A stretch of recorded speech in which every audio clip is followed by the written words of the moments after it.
Hey guys, this project is going to be a little different. We're going to build a REST API. So we're going to use Laravel for just the back end. We're not going to use views or anything like that. Now, if you look in the htdocs folder, we have this item API folder. This is the Laravel application. Basically, we're going to create a controller for items. Okay, items are going to be just a very simple resource. They just have a text and a body. I wanted you to do something very simple so that you could just really see how it works, how the REST API works, rather than focus on the content. All right, and we have an item model. We have an item table. If you look in the database, you'll see we have a table called items. And then once we do that, once we're able to take in GET requests and POST requests and create our backend functionality, we're going to create a folder called Item Manager with an HTML file that will make requests through jQuery and JavaScript. All right, so it'll be just the front end. Now, if we look at right here, localhost Item Manager, this is the front end, and you can see we're actually pulling these through the API from the database. And we can also add items. So if we say test item, and in the body we'll just say this is a test, and submit, you'll see item number 5 added, and then it shows up down here. And if we go to our database and reload, you'll see test item. All right, so kind of cool. It's a little different from any other project in this course. It's a really good thing to know how to build REST APIs as well as the front end. So let's go ahead and get started. All right, guys, we're going to get started with our RESTful API. So let's go ahead and create our Laravel backend by doing composer, create project, Laravel / Laravel, and then we're going to call this item API. All right, and while that's going on, we'll go ahead and edit our virtual hosts and do all that stuff. So let's go to our Apache folder and then conf extra and then the vhost file.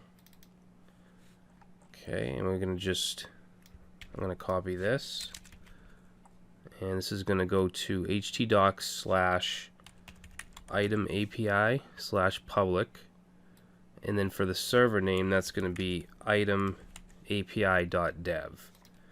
All right, we'll save that. Then let's go ahead and open up Notepad as an administrator.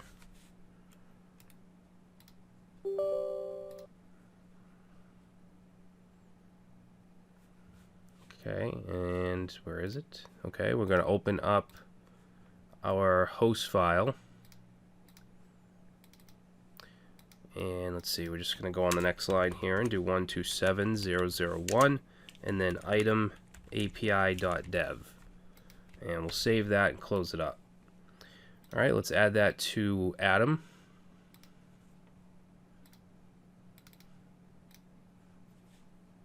Okay, that's still going.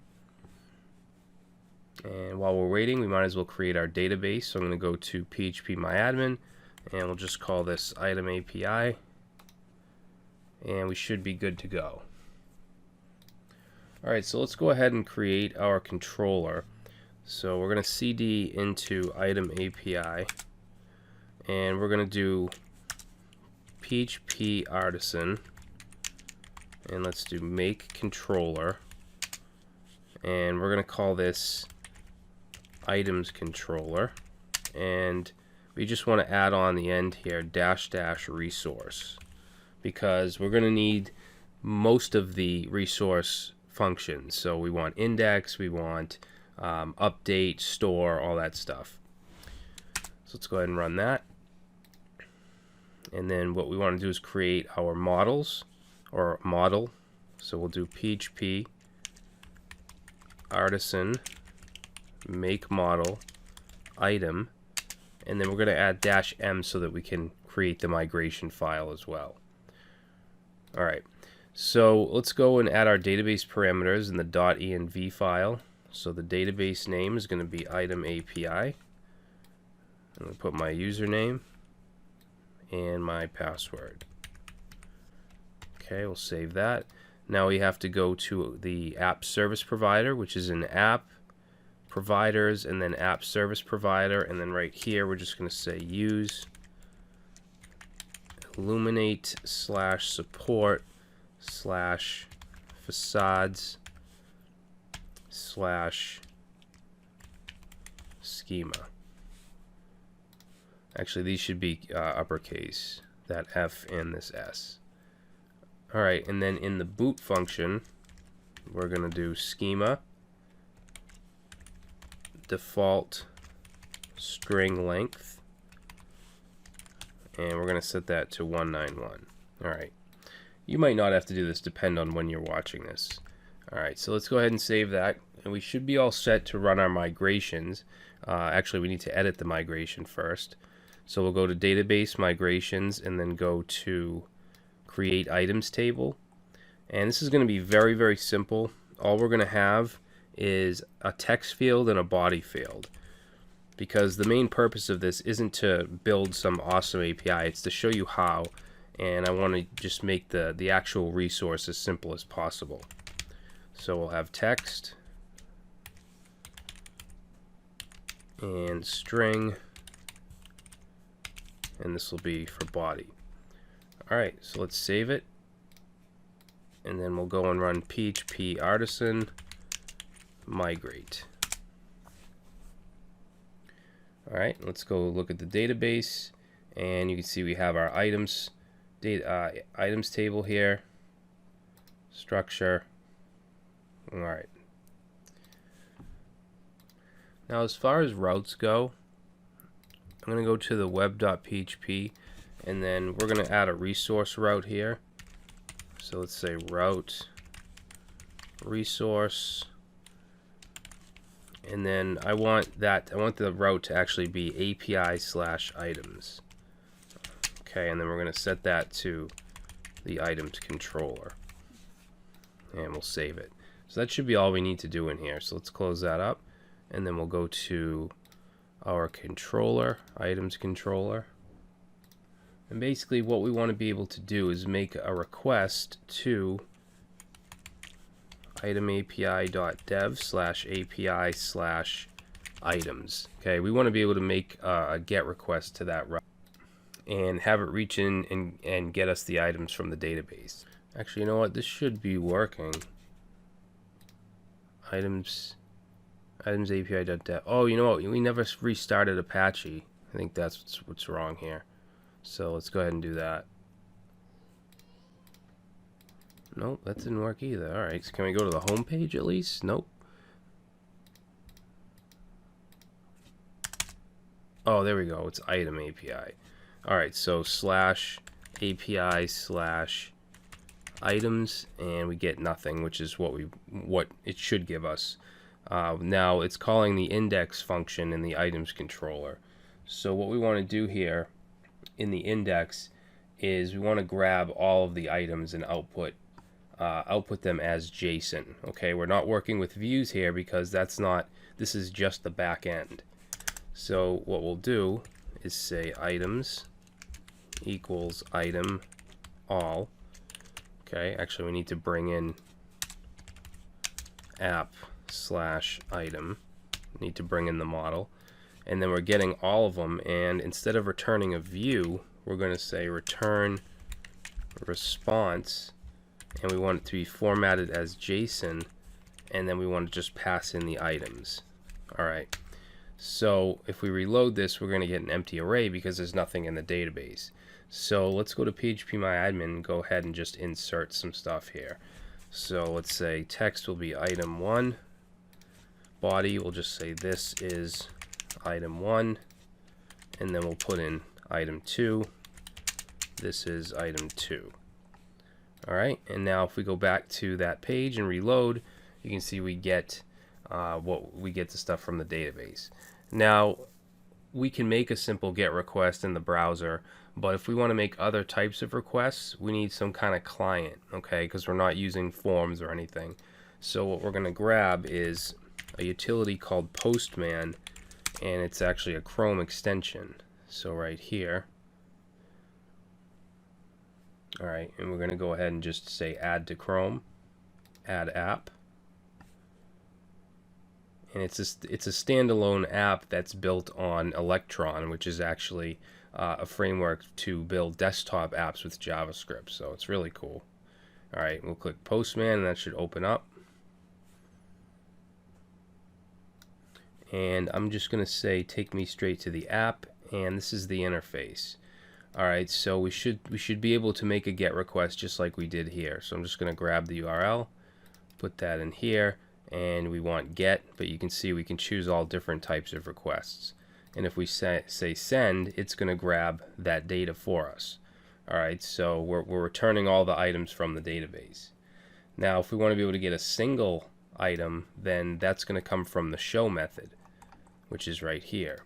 So what we can do is we'll say item, and we'll set this to the model, and then find, pass in the ID, and then we can do the same thing we did up here and return the response as JSON. Alright, we just want to take the S off so it's item. Alright, and then we'll go back to Postman and we'll just say /1 and make that request, and it gives us that single item. Okay, if we do 2, it gives us item 2. If we were to do 3, we're going to get nothing because there isn't any item with the ID of number 3. Alright, so GET requests are very easy. So what we're going to do in the next video is make it so that we can make a POST request through Postman and actually add data through the API, through the back end, into the database. Alright guys, in the last video we went ahead and set up the ability to take GET requests to API/items, which gives us a list of all the items, and also items/ and then the ID, and we can get the individual one. So now we want to be able to make a POST request to add an item to the database. So if you've been watching along here and you've done the projects, you know that because we added this here as a resource, then we have all kinds of routes, including a POST route. So if you ever want to look and see what the available routes are in your application, you can simply do PHP artisan route and then list. Alright, and if we take a look here, you'll see that we can make a POST request to API/items, and that's going to call the store function in the items controller. So that's where we need to be.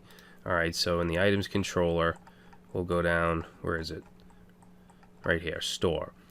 And just to test it out, we can do a return 1, 2, 3, and then if we were to go over here and change this to POST, and we want to go to API/items, click send. Now we're going to get an issue here. Okay, you can see we're getting a 500 internal server error issue. Now this is happening because normally when we submit a form through our Laravel application and we submit it to store, the form includes something called a CSRF token. Alright, and we're not including that in this request because we're not using one of our forms from our application. So what we need to do is disable that for the API routes. Alright, so anything that has API/, we don't want that to have to go through the CSRF protection. So what we can do is go over to, let's see, where is it? Middleware, and then verify CSRF token. Okay, let's open that up, and you'll see that there's an array here called accept, and what we want to put in here is the routes that we don't want to have to use that, and that's going to be API/anything. Okay, so you want to put an asterisk here, and that represents anything. So let's save that, and then go back to Postman. Oops, where is it? And send it again, and now we get our response of 1, 2, 3. Alright, so we know that we're now able to make a POST request to the store function. So let's go back here, get rid of that, and we still want some validation. We want to make sure that there's a text field. Okay, that's going to be required. Now normally what we do, and what we have done if you've been watching all the projects, we do this validate, and then we pass in the request, and then we have an array, and we would say text, and it's an associative array. We could set that to required. All right, now if we do it like this, we can't handle the errors. So basically we can't say what we want to happen if this fails and if it doesn't. So we're not going to do it this way. All right, what we're going to do is create a variable called validator, and we're going to set it to validator. Actually, we need to bring this in up top in order to use it. So we're just going to do use validator.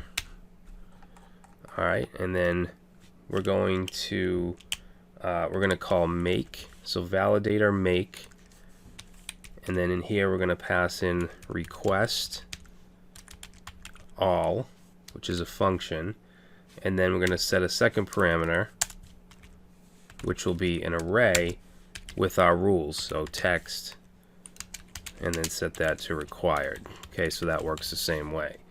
Now we can actually test this. So let's do if validator fails. Okay, so if validator fails, then we want to create a response to send, and we want to send a JSON response. So it'll be a JSON array which will have the validation message as well as if it was successful or not. So let's create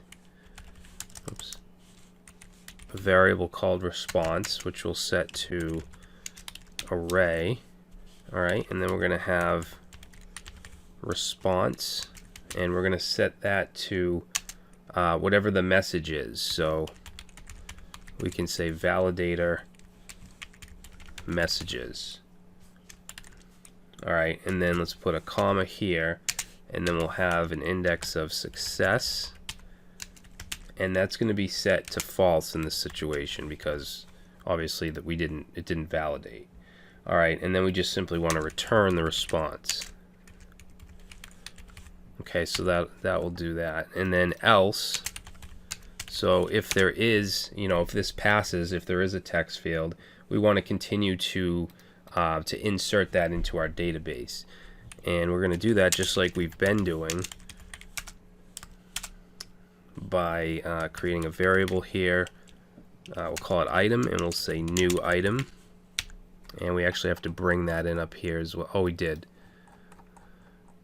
All right, so new item, and then we can just add our fields. So let's do item text, and we'll set that to request input, and that's going to come from the text field. All right, and then we want the body, and that's going to come from request input body. All right, and then we want to save it, so we'll do item save. That'll actually save it in the database. And then for a response, we want it to respond with the item that it saves. So we can do that by doing return response JSON, and then just pass in item. All right, let's save it. And if we go back here and choose post, go to API/items, and let's try it first without adding anything in the body, any data. So it gives us a 500 internal error. Now I'm not exactly sure why it gave us that. I mean, we didn't include the text field, but it should give us this response, not a 500 error. So I think I messed something up. Aha, right here, request all. This is actually a function. Wait a minute, that shouldn't go there. Is that right? Validator make request all, and then we have our array. Yeah, let's try that. There we go. All right, so now we're just getting an error saying the text field is required. So you want to make sure you're on body right here, and we want to add text for the key, and then for the value we'll just say item 3, and then we can add body, and we'll say this is item 3. All right, and then let's send that, and then it gives us a response. Not only does it give us the text and body, but it gives us the updated, the created, and the ID. Alright, and if we look at our database now, let's go to items, you'll see there it is. Okay, so that was inserted through the API. Alright, so in the next video I'm going to show you how we can set up routes for update as well as delete. Alright guys, so we can now make a post request to our store function and insert data into the database. We did this through Postman. Now we want to take care of updating data. Alright, now we don't need, for one thing, we don't need create, because remember that's used to display the form in Laravel, and we're not doing it that way. This is just the back end, so we can actually get rid of that. And then edit is to show the edit form, which we're not going to use, so we can get rid of that. However, update is what we're going to submit to when we want to update data through the API. Now, when I first started doing this, the first time I tried to create a REST API using Laravel, I got really confused because I was actually making a put request to API items and then / whatever the ID, and it wasn't working. And that's because with Laravel we have to kind of trick it and send a post request along with in the body _method and then put. Okay, that's how we can actually send the put request. Okay, so let's go to our update right here, and it's going to be pretty much the same thing as the store. So I'm just going to grab everything in here in the store function, and we're going to go and paste that in the update function. Alright, same thing, we're going to do the validation, same response. However, right here where we're creating an item, we're not going to do that. We're going to find an item, and we're going to do that by taking the model, so item, and then find, and then ID, just like show.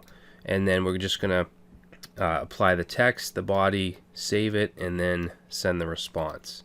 So let's go ahead and save that, and let's go back to Postman, and we'll keep this. We'll do the item with the ID of 1, and let's set it to we'll just say updated item, and right here we'll just say this is the updated content. Alright, and we'll go ahead and make sure it's a post request here, but you want to add _method put, and then we'll do save.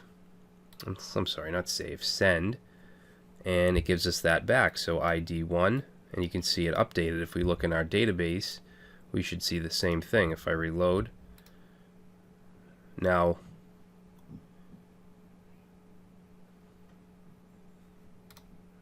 okay, I'm not sure why that happened, but you can see ID number 1, updated item. This is the updated content.